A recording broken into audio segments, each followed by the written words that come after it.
తొక్కిసలాట ఘటనలో bouncer Antony arrest అయ్యారు. 2 రోజుల క్రితమే పోలీసులు అతడిని అదుపులోకి తీసుకోగా తాజాగా వెలుగులోకి వచ్చింది. థియేటర్ హాల్లోకి వెళ్లే గేటు దగ్గర భారీగా అభిమానులను ఆపేసి ఒకేసారి వారిని అనుమతించడంతో అంతా దూసుకువచ్చి తొక్కిసలాట జరిగిందని పోలీసులు భావిస్తున్నారు.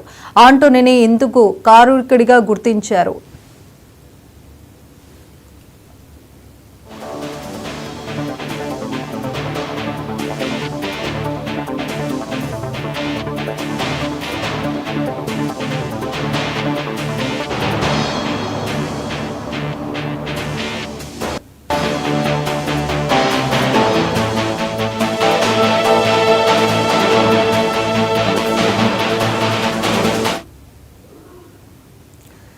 సంధ్య థియేటర్ తొక్కిసలాట ఘటనలో బౌన్సర్ ఆంటోనీ అరెస్ట్ అయ్యారు. 2 రోజుల క్రితమే పోలీసులు అతడిని అదుపులోకి తీసుకోగా తాజాగా వెలుగులోకి వచ్చింది.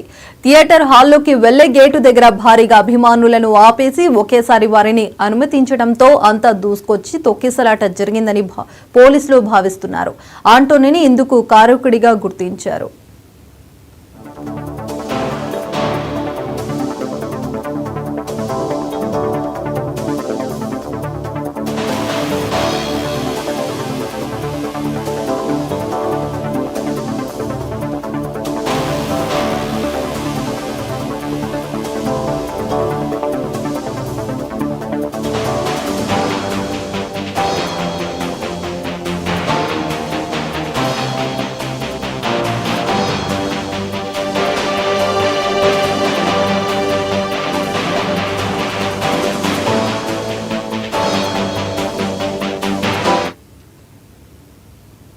రైతులకు